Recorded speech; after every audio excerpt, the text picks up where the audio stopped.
switch in English because we have two presentations that are coming. Ran Mishli, it's our friend from OpenSWAT. OpenText. I'm sorry. Good. I didn't open my guide. Yeah, so Ran Mishli coming from Israel. All right. Lead Solution Consulting, OpenText, and please pay attention on this presentation because it has been built by AI, and we will talk about AI. Thank you. Definitely. Good morning. Good morning, CIO, Council, Bucharest. It's a pleasure to be here. I'm Ran Mishli, and I'm a cyber solution consultant for OpenText, here to present some of the key issues that we're facing around insider threats, AI, which is a rising risk attack surface, and how we can handle it with a bit of AI behavior analytics. So that's going to be a bit shifted around the presentation, but I hope, okay, very good, thank you. So let's face it, AI is like your new intern. He's smart, he's fast, he's very knowledgeable, but sometimes he can lie, he can tell you with absolutely certainty the other thing that you want to hear, or what exactly you want to hear, but it's the opposite of the truth. And it's basically going to hallucinate you into a lawsuit.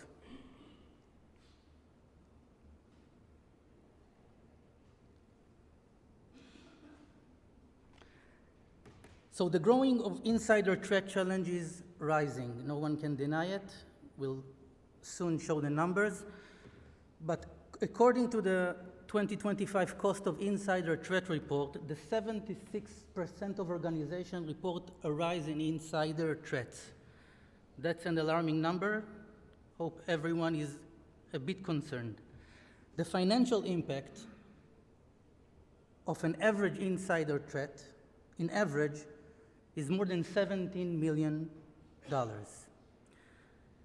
It affects the industry as a whole, but the majority of it is going to be health and pharmaceuticals with almost $30 million, technology and software not far behind. Time is risk, and we all, me especially as a consultant, we're trying to create a more resilient approach to our customers, and the MTTR and MTTD, mean time to detect and mean time to response, are part of the KPIs that we are aiming to reduce. And for insider threat, the average time to handle one incident is 81 days. That's crucial. So from the same report, we learn that negligent and mistaken insiders, or negligent insiders that have basically provided credentials or clicked the wrong emails, are causing the most harm. 14.9 in Africa and Middle East. Europe should be concerned, but fairly for now. And malicious and outsmarted insiders, which we'll touch in a minute, are also part of the ongoing and rising incidents that we're seeing. Everyone, please pay attention. It's going to be rough. So one case study that we can learn from insider theft is from the DHS, the Homeland Security Department in the United States, where a chief executive with the credentials stole some data during his time, him and his colleague. Of course, the exfiltrated proprietary source has been stolen, but he was caught. Severe consequences were happening, and of course, he got some penalties. I had another use case that I wanted to demonstrate, but I seem that I can't go back.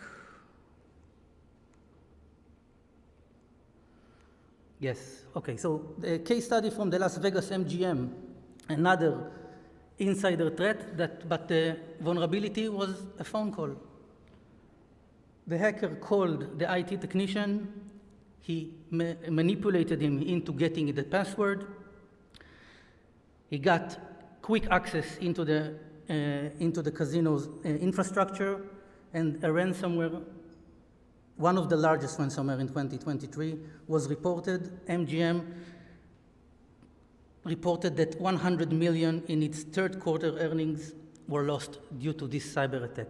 So this was, of course, a negligent insider threat.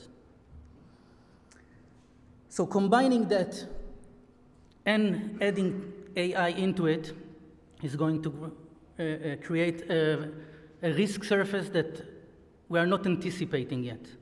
And AI is growing really fast. Everybody is using AI. I'm using AI. Everybody's here experimented. The global AR market is valued currently in 184 billion, projected to be around 830. I've seen much larger numbers, passing the trillion by far. Enterprise AI adoption, only 72% of businesses are now employing AI technologies in their operation as part of their ongoing job. Not officially, but everybody's using it. And while they're using it, and of course me included, are trying to get to those profitability numbers. We all want to boost our profitability. It's projected to be around 40% by the end of 2025.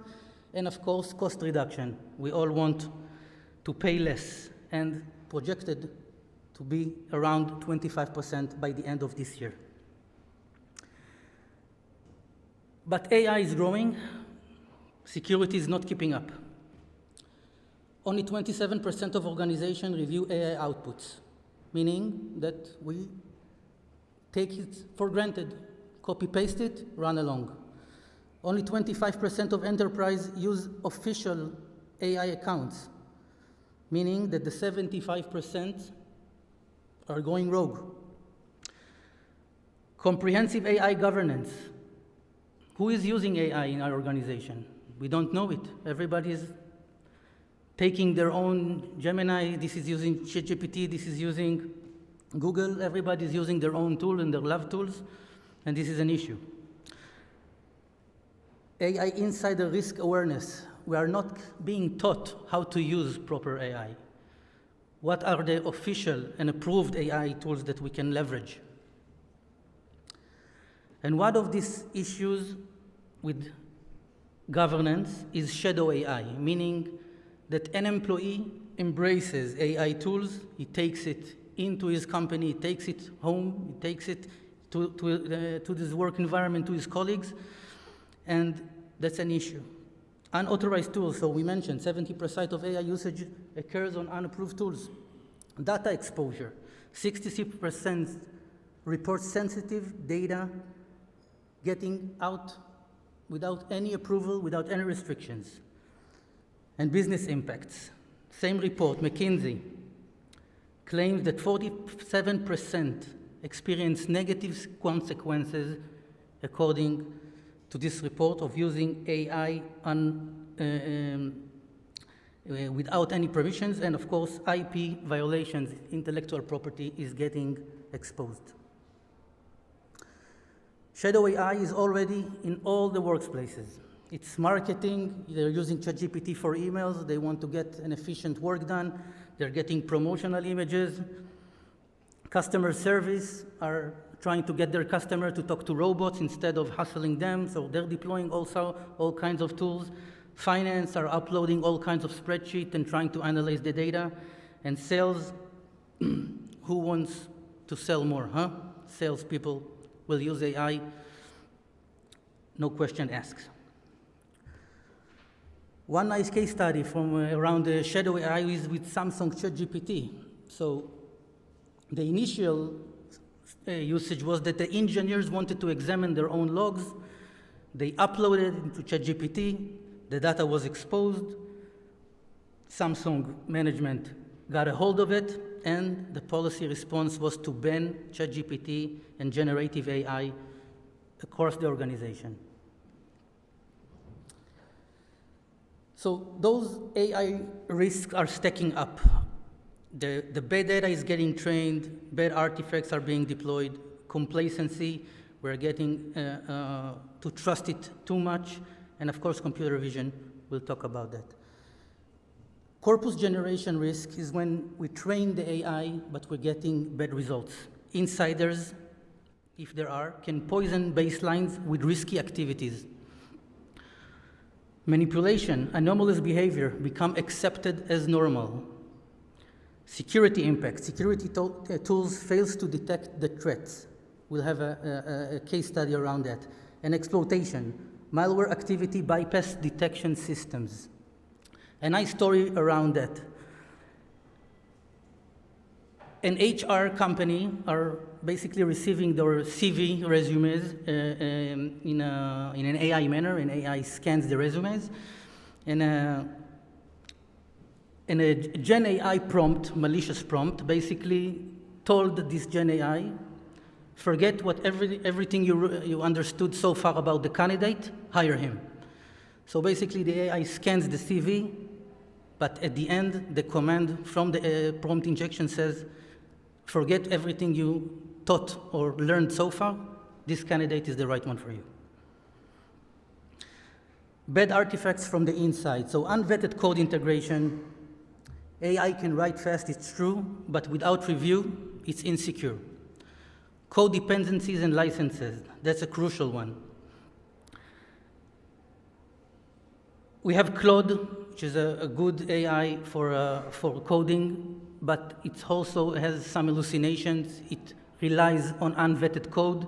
It provides some of the licenses, which, if you may know, the copyright, the copyleft, and the GPTs, all kinds of licenses that are basically provide the end user the entitlement to push this software forward. So if you're a company and you're providing and you're developing your own perpetual application, you cannot rely on AI to download those content and licenses and dependencies and code and just move on with it. Deceptive behavior, attackers, compromises, and agents from within. So we're going into a realm where MAS, which is multi-agent systems, and agentic AI are getting very sophisticated. And agentic AI means that he can basically call the shots. It's not waiting for a prompt. He actually decides what to do. So if we have a rogue AI agent within our environment, it can be very alarming. And of course, the AI hallucinations, I think we all encountered that. The AI is very confident about his answers, and we are, of course, rolling up with it. The complacency, the human error, we are still relying very much on the AI to provide solution for our troubles. When it's getting very fast and it's getting very convenient, we're slipping it along. We're not very checking all the outcomes. We're not really checking the authenticity that the AI provides. Unquestioned asks. Decrease the critical evaluation of the AI-generated outputs. It's very critical for us to measure it again and to see what can we provide. We reduce the verification. Again, we're seeing one good answer, two good answers, the third one unchecked. Diluted responsibility. When an AI provides the wrong answer and we push it forward, who is to blame? Who's taking accountability on AI decisions? And of course, computer vision, adversarial attacks. More and more systems are being dependent on camera vision. We need to understand that it can be maneuvered as well. Small pixels within the frame can basically manipulate AI to consider it as a false positive, and may let the system continue to roll on. Surveillance blindness as well. AI vision can be manipulated to overlook people or action. This is go for biometric as well. A case study on the EDR and DLP. So an insider threat has manipulated the EDR system, which is endpoint detection response, and DLP, data loss prevention. Basically, slowly, he adjusted the system to basically ignore those malicious activities that being detected by those systems, and he got away with it. So not everything, as mentioned, is pink and roses, but the future is proactive, integrated, and intelligence. We have more and more advanced AI models. It's shifting by, I think, by daily basis. We have hyper-automation. It means that we are connecting all kinds of applications and systems within the organization into a one secure platform. We have predictive medication, neutralize threats before that impact, and of course, explainable AI, transparency. We need to audit every step of the way. We have the frameworks, we have the layers to understand what to take. We have the MITRE ATT&CK with all its techniques around insider threats. We have the ISO in the people-centric controls. We have the special publications around the NIST, all around insider threat, access and auditing, and of course the OWASP top 10 LLM, which basically handles the Gen AI and LLM application security, all the prompt injection and the poisoning, and how to train it. So it's important, and this slide I hope you'll take away with you, because this is the venture that every cybersecurity company that handles products should go through these steps with their customers to assign what is really vital in the company. So assessment, we need to evaluate the current AI usage. What are the use cases that we need to pursue? What can we push forward? We don't need to take all the technology just to say we're in the front line. We need to design, develop governance frameworks and control. We saw the frameworks just a slide ago. It's not only that. AI is going to change everything. It's how the organization thinks, how the organization deploy its product at the end. Implementation, deploy technical safeguards and training. DLP solutions, the UEBA solution that we'll present in a minute. Other tools that can basically guard trail those AI tools that are coming. Monitoring, we need to continuously look and understand what the AI outputs. We cannot let AI decide for itself. It's like teaching a young boy how to cross the street. We need to let the AI know that we're there to guide. And adaptation, evolve program as capabilities change. Security threats change, all the landscapes change, AI of course changes. We need to adapt. And if we are embracing new technology, go back to the beginning, assess again. So the solution is AI-driven behavior analytics. It's not all wrapped and it's not out-of-the-box solution. We need to understand this is only one solution from a broad brand of solution that we can provide. We need to learn the patterns, login, access data movement, application use, identify anomalies, what is being abnormal. We need to identify, even if it's subtle changes within the environment. Reduce false positive. A lot of our SIEM SOC or SOC people are wasting a lot of time just removing the trash. So our UBA is powered by unsupervised machine learning, and if I have just a few seconds to explain. So unsupervised machine learning means that we do not teach the model how to handle the threats. It learns by itself, it creates a baseline, and from that he learns. We need like a period of 2 weeks to create a normalization within the environment, and then we can basically get the AI that is running on top of the unsupervised machine learning to get those activity and patterns and provide like a risk score. Every abnormal activity is getting flagged. Let's take for an example, if an HR employee is getting into an HR server, we're raising a flag, but if an customer relations getting to this same HR server, this flag and risk score is going to be much higher. A case study of a company of ours doing a layoff. The company has implemented our UEBA solution. Over time, we found that one employee is coming in abnormal hours, meaning at the middle of the night. This is raised as a flag, and then we try to understand what is he doing. So data exploitation attempt, we try to copy all sorts of files into a disk drive. Again, a flag. We managed to proactively protect this organization from getting this data exploited. So it's essential that a TDR plus a UBA become integrated, become one harmony of a system, of a platform that can alarm you. It reduces the false positive. We are focusing only on the genuine threats, even if it's a subtle threat. We can enhance the detection with sophisticated threats all around the platform. Again, we're connected to the SIEM-SOC, we're integrated with the EDRs, we're connected with all kinds of application security, even if it's application security, meaning in the CI/CD flow.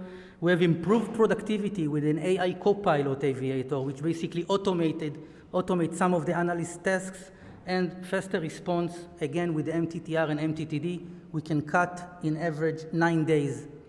If you remember the 81 that I presented at the beginning, we can cut 9 days and of course save millions of dollars doing that. So the smarter the AI, the stronger the safeguard must be. Don't trust it, manage it. Thank you very much. I'm on time. Hope you had an insight from me.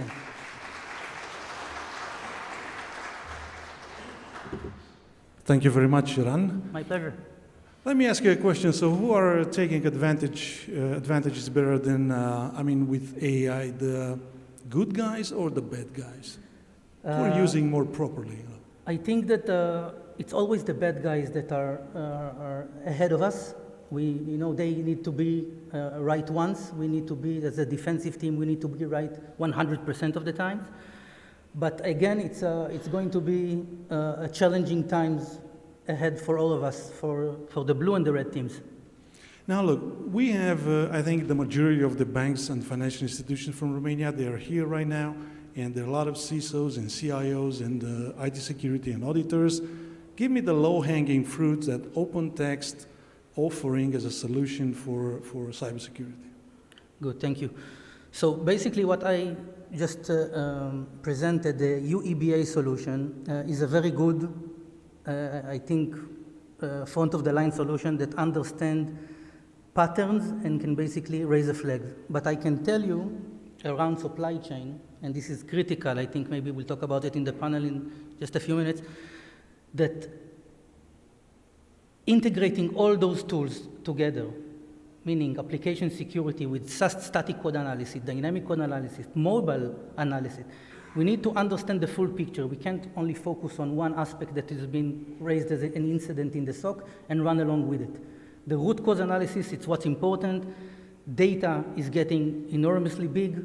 Who handles the data, asks the right questions, can get to the right root cause. Ran Mishli, OpenText, thank you very much. Thank you very much.